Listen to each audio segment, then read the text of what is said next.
La négrophobie ordinaire au Maghreb, Arsala Tangour, écrivain. Le racisme anti-noir n'est pas un phénomène nouveau au Maghreb, mais il s'affiche aujourd'hui avec une brutalité que les réseaux sociaux dévoilent au grand jour. Ce qui auparavant se murmurait dans les cafés enfumés ou se pratiquait sournoisement dans l'ombre des administrations, s'étale désormais en commentaires viraux, en vidéochocs, en propos d'une violence inouïe. La négrophobie est devenue un sujet de conversation banal, récurrent, presque légitime. Pour comprendre ce racisme, il faut remonter le fil d'une histoire que l'on préfère souvent taire. On parle souvent d'une traite arabo-musulmane, qui dura 13 siècles et qui a déporté entre 11 et 17 millions d'Africains noirs vers les marchés d'esclaves du Maghreb et du Moyen-Orient. Pour être précis, ce commerce honteux n'a pas impliqué que des Arabes. Il y avait aussi des Berbères et également des Africains. L'anthropologue Tidiane Ndiaye a qualifié cette traite de génocide voilé, soulignant le silence complice qui l'entoure. Ce silence, selon lui, résulte d'un pacte virtuel scellé entre les descendants des victimes et ceux des bourreaux. Dans l'inconscient maghrébin, cette histoire a laissé des traces profondes. L'économiste Tidiane Ndiaye constate, pour les Maghrébins, un nègre reste un esclave. Ils ne peuvent pas concevoir de noir chez eux. Le Sahara a longtemps représenté une frontière hermétique entre ce que l'on appelait autrefois l'Afrique blanche et l'Afrique noire, une terminologie que les jeunes générations ignorent, mais dont l'imaginaire persiste. Il faut préciser que les travaux de ce chercheur doivent être pris avec précaution car ils ont été jugés peu sourcés par ses pairs. Il faut rappeler à M. Ndiaye que la traite des Occidentaux qui n'a duré que 3 siècles a néanmoins déporté 12 millions de Noirs. Pendant des décennies, le Maghreb s'est senti profondément arabe, lié au Moyen-Orient par la langue, la religion et une histoire commune. L'époque de Nasser, avec son rêve d'unité arabe, a renforcé ce sentiment d'appartenance à un monde tourné vers l'Orient. Le noir était lointain, de l'autre côté du Sahara, une altérité que l'on croisait rarement. Ce lien s'est distendu. Les dirigeants maghrébins, pour des raisons politiques et économiques, ont progressivement détaché leur région du monde arabe pour la réinscrire dans une africanité revendiquée. L'Union africaine, l'africanité culturelle, l'amazigté mise en avant, tout a contribué à redéfinir l'identité nord-africaine comme résolument africaine. En cela, ils ont ouvert une porte, une rèche. En clamant haut et fort que le Maghreb fait partie de l'Afrique, ils ont donné aux populations subsahariennes un sentiment de légitimité. Puisque vous êtes africains, pourquoi ne pourrions-nous pas venir chez vous? Aujourd'hui, certains Maghrébins prennent conscience, un peu tard, des conséquences de ce repositionnement identitaire. Leurs dirigeants, en les détachant du monde arabe, ont involontairement dissous les frontières symboliques qui protégeaient leur espace. Ils ont ouvert la voie à un rassage qu'ils n'avaient pas anticipé.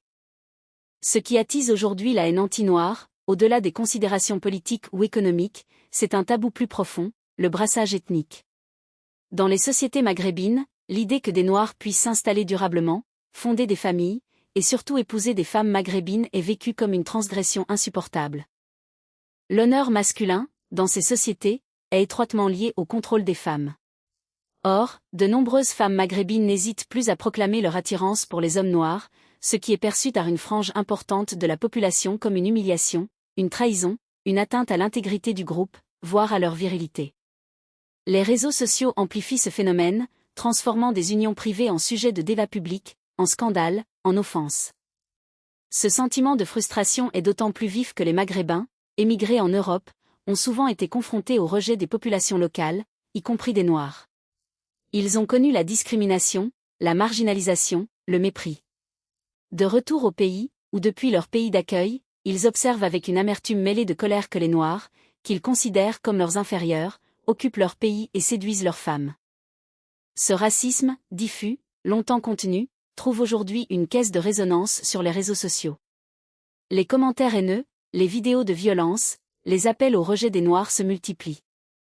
Les Noirs, de leur côté, dénoncent avec une vigueur nouvelle ce racisme et la traite arabo-musulmane, brisant le pacte virtuel de silence. Le racisme anti-noir au Maghreb est un symptôme. Il révèle le malaise de sociétés en quête d'identité, prises entre leur africanité revendiquée par certains et leur arabité assumée par une minorité, entre la mémoire de leur propre domination coloniale et celle d'un passé esclavagiste occulté. Il exprime aussi la peur d'un ailleurs qui s'installe, d'une altérité qui n'est plus seulement lointaine mais quotidienne, intime. Les dirigeants maghrébins, en négligeant l'éducation et la culture, en cultivant l'ambiguïté identitaire, on nourrit les tensions qu'ils peinent aujourd'hui à maîtriser. Ils ont ouvert une boîte de Pandore. Le drame, c'est que cette confrontation virtuelle nourrit des ressentiments réels, dans un jeu de miroir où chacun se perçoit comme la victime de l'autre. Les ONG, d'obédience occidentale, pointent du doigt les pays du Maghreb, responsables à leurs yeux, d'innombrables violations des droits humains des migrants, particulièrement ceux de la région subsaharienne. Le Maghreb est à un tournant.